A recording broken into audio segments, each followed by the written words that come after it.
It's late, and you are surrounded by people. There are faces glowing on the screen in your hand, hundreds of them, friends and strangers and people you will never meet. There is a city outside the window, stacked with 1,000,000 lives. There are messages you could answer and rooms you could walk into. And still, somewhere under your ribs, there is a small, cold ache that none of it reaches. A feeling with no clear name. The quiet, certain sense that you are somehow unseen. That you could go silent tonight, and the great bright machine of the world would simply close over the space where you used to be. You have been taught that this feeling is a kind of failure, that a person who feels alone in such a crowded world must be doing something wrong, too awkward, too sensitive, too broken to connect the way everyone else so easily seems to. For almost the entire history of your species, that ache meant something else entirely. Loneliness, that exact hollow signal, is not a modern weakness. It is one of the oldest alarms in the human body, older than language, older than farming and fire talk and every city ever built. Your kind has walked this earth for something like 300,000 years, and for nearly all of it, not one of your ancestors lived the way you are living tonight. A single self, behind a single door, carrying the whole weight of a life, mostly alone. And here is what should stop you cold. That ache you feel is not broken. It is working perfectly. It is doing the exact job it was built across 1,000 generations to do. And it is screaming now inside a world that has made the one thing it asks for almost impossible to give. What that alarm was for, and why it can torture you in a room full of people, is the whole story. And to understand it, you have to go back and stand inside a world where being alone was the most dangerous thing that could ever happen to a human being. Start with a question almost no one thinks to ask. Why does loneliness hurt at all? Why should being apart from other people feel like anything, let alone feel bad? A scientist named John Cacioppo spent much of his life on that question. He arrived at an answer that sounds strange until suddenly it doesn't. Loneliness is a biological signal, in the very same family as hunger and thirst and pain. Hunger is your body telling you the fuel is running low. Thirst is your body telling you the water is running out. And loneliness, Cacioppo argued, is your body telling you that something just as vital is running dangerously short. Other people. It is not a mood.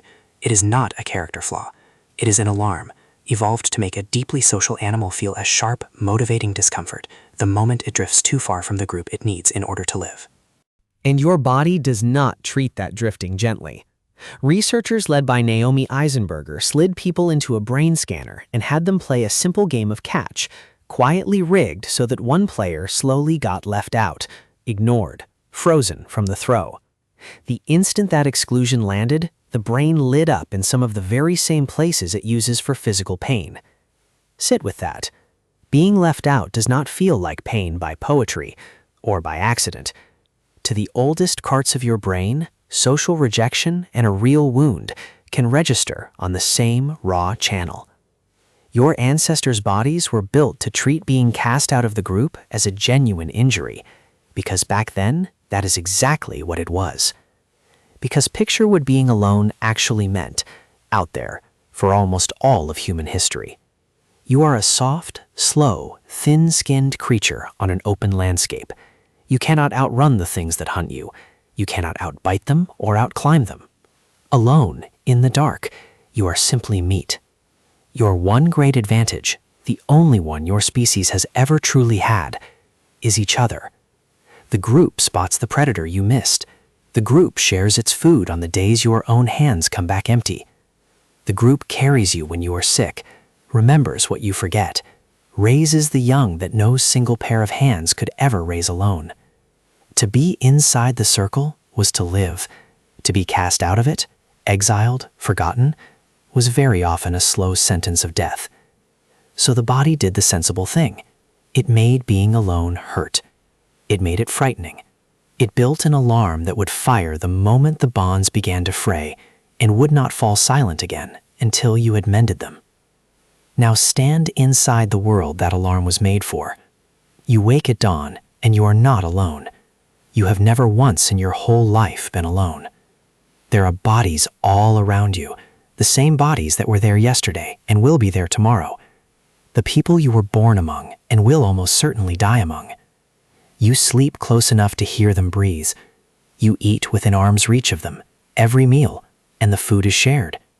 You walk beside them, work beside them, raise your children in a warm tangle of other people's children. The researcher Robin Dunbar has spent decades studying the size of human groups, and one number keeps surfacing. A wider world of around 150 people you genuinely know, drawn in close around a daily band of just a few dozen. That was the human world. Not a million strangers behind glass, a few familiar dozen, every single day, for the whole length of your life. You knew every face you would ever see, and every face knew you. Here is the strange part. In that world, the loneliness alarm almost never had to ring. How could it?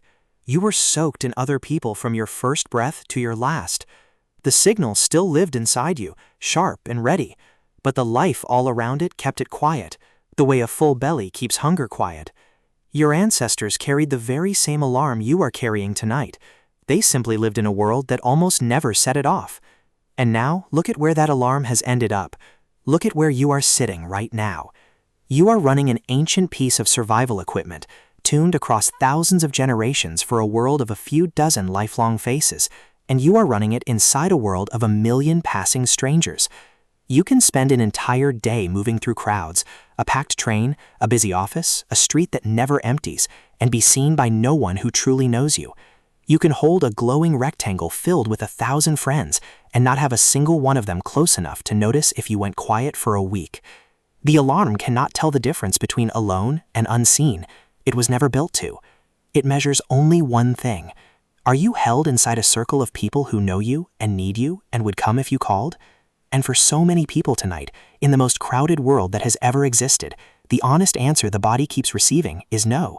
So the alarm rings and rings in a room that is somehow both full and empty at the very same time. This is the thing almost no one tells you. The loneliness is not the malfunction. The loneliness is the cure, trying to work. It is the oldest and wisest part of you doing precisely its job, sounding the alarm, pushing you back toward the circle, the same way it pushed 300,000 years of your ancestors back toward the fire. The pain is not a sign that something is wrong with you. It is a sign that something is deeply right with you, something ancient and intact and still, after all this time, trying to keep you alive. The cruelty is only this. You were dropped into a world that muffles nearly every easy answer the alarm is begging you to give it. And it matters far more than the modern world likes to admit. When the researcher Julianne Holt-Lunstad gathered the data on isolation and human health, she found exactly what the body has been trying to say all along. Lacking real connection is not merely sad, it is dangerous, on a scale that sits beside smoking, a measurable weight pressing on how long and how well a person lives.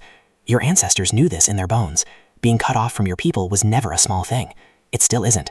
The alarm was telling the truth the whole time.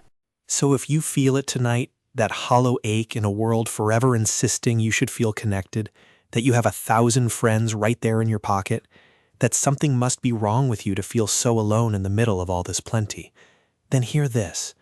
There is nothing wrong with you. You are not too sensitive or too broken or too strange to belong. You are a profoundly social animal, running a perfect and ancient program inside a world that program was never designed for. That ache is not your weakness. It is the truest, oldest part of you, doing exactly what it was shaped to do across more years than you can hold in your mind, turning you, gently and stubbornly, back toward other people. It is not asking you to feel ashamed. It is asking you to go and find your circle, to call the friend, to sit in the same room, to let yourself be truly known by a few real faces, the way every single human being who ever lived was meant to be. It's late, and you are surrounded by people, but now you know what that ache beneath all of them really is. Not proof that you are broken, not a flaw to be hidden or fixed or apologized for. Only the oldest alarm you carry, lit 300,000 years ago beside a fire you cannot remember, still faithfully doing its one quiet job, calling you home, to the circle, to the handful of faces that knew, long before you were ever born, that no human being was ever meant to be alone.